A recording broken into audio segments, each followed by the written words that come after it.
Right after the United States became a nation, the first great wave of immigration began.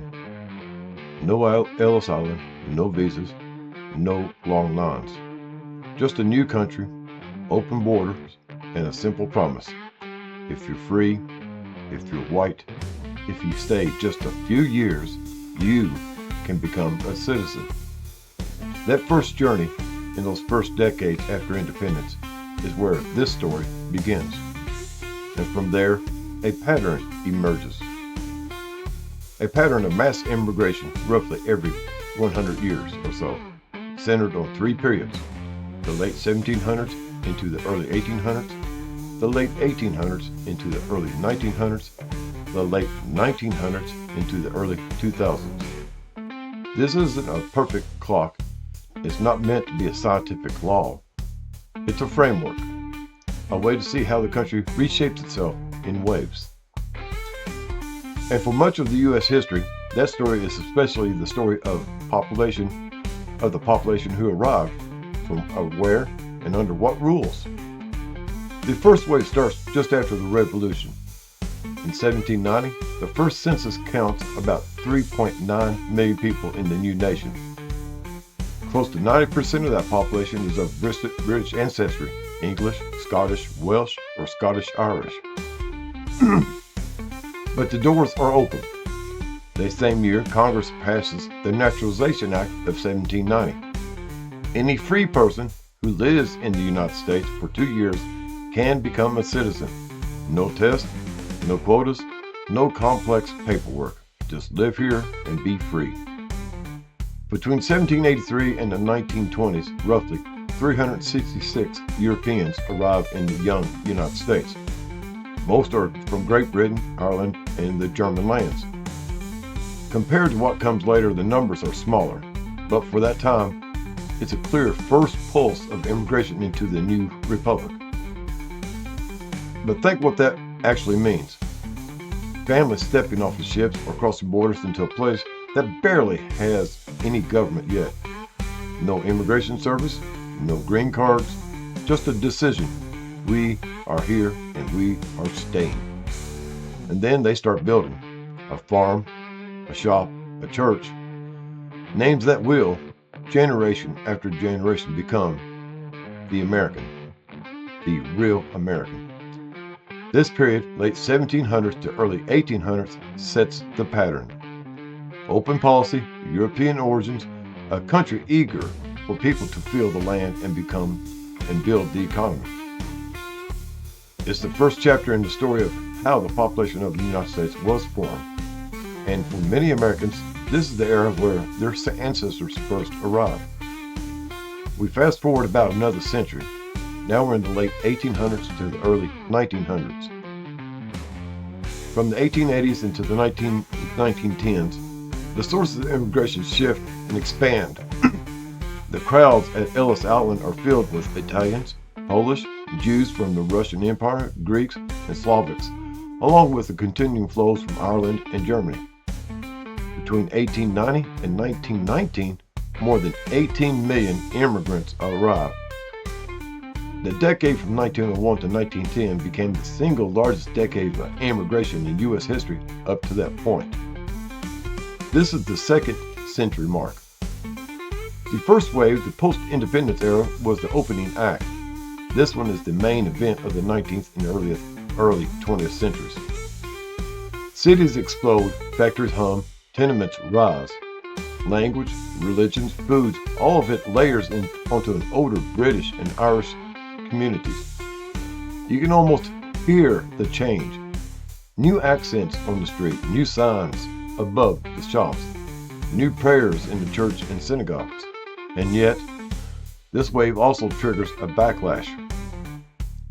By the 1920s, Congress slams the door with strict national origin quotas, designed to favor certain Europeans and exclude others. For a few decades, immigration drops sharply. The cycle seems to stop. But if you focus on the period itself, late 1800s to early 1900s, it's unmistakably a mass immigration era.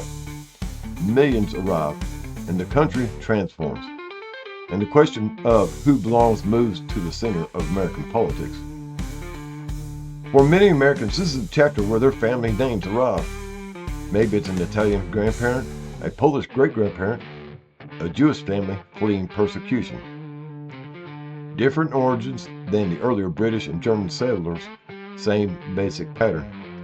A new wave, a new life, a new version of America.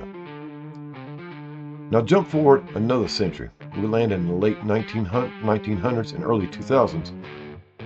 By this point, the old European quota system was long gone. In 1965, Congress passed a new Immigration Act that ended national origin quotas and opened the door to Latin America and Asia. From 1965 to today, more than 70 million immigrants alive. Since the year 2000, legal immigration has averaged about 1 million people per year. But if you zoom in on the window focus here, late 1990s, early 2000s, you see a distinct surge. In the 1990s bring strong economic growth, tech booms, and expanding global connections. Immigration laws from 1996 and 1996 reshaped visa categories, allowing more high-skilled workers and tightening some enforcement while still opening overall levels. Then in early 2000s, the flow continues even as security concerns rise after 9/11. The U.S. still admits hundreds of thousands of legal and illegal immigrants each year. Border crossings from Mexico and Central America remain high. Students, professionals, and families from India, China, the Philippines, Vietnam, and others and beyond keep arriving in large numbers. This is the 3rd century mark. The origins are different, the routes are different, but the scale is unmistakable. Neighborhoods change, schools adapt, politics shift. Once again, the same questions surface. Are there too many? Too fast? From the right places? The specifics change, the pattern does not. And for more and more Americans, this is the chapter where their family story begins. Maybe it's an ancestor who arrived in the late 1990s, a sibling who came in the early 2000s, a child who grew up speaking 2 languages, living in 2 cultures, different time, different places.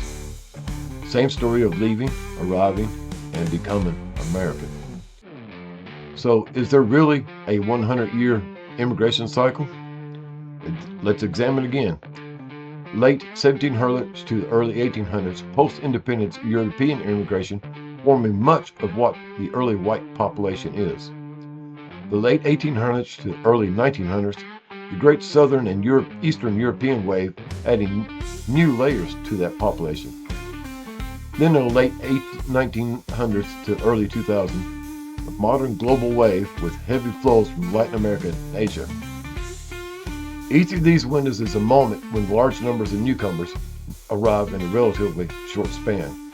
Each one shapes the economy, the culture, and the politics.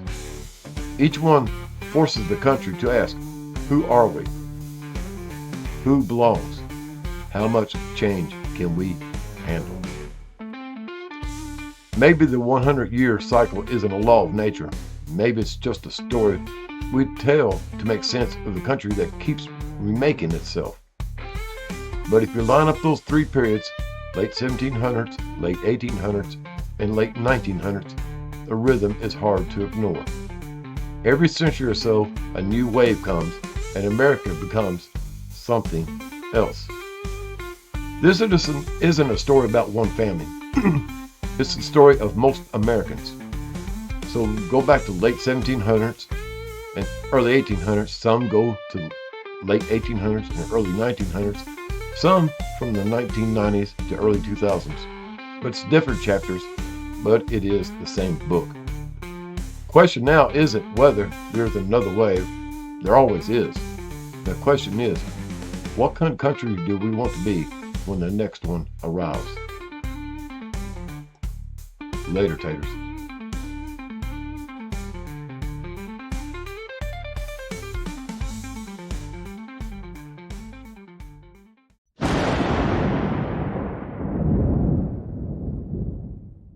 Attention passengers, we've now reached our destination. We hope you enjoyed the flight and have a nice day.